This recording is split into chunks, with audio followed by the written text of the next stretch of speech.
يا مساء الجمال على وحوش قناة اسمع الحكاية.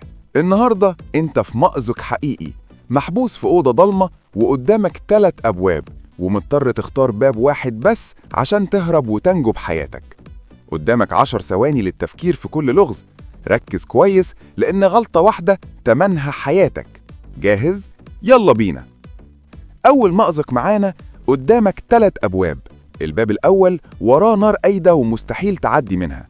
الباب التاني وراه قناص محترف، أول ما يشوف خيالك هيضرب نار. الباب التالت وراه أسد مفترس ما أكلش أي حاجة بقاله سنة كاملة. تفتكر أنهي باب هو الأمان ليك؟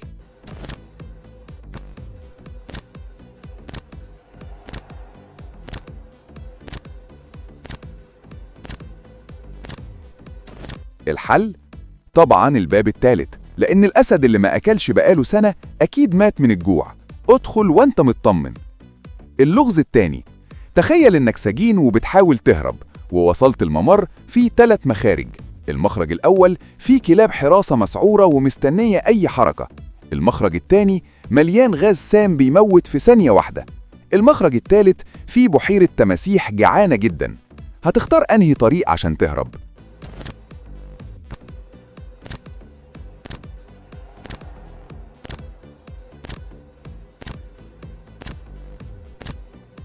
الطريق التاني، البس هدومك وشيل أي قماشة على مناخيرك واجري بسرعة، لأن الغاز السام بيحتاج وقت عشان يأثر، لكن التماسيح والكلاب مش هيسموا عليك.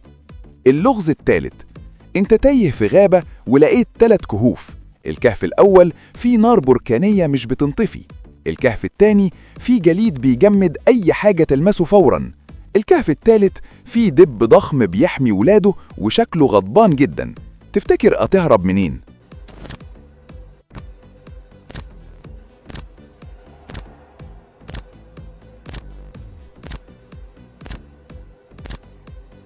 الحل؟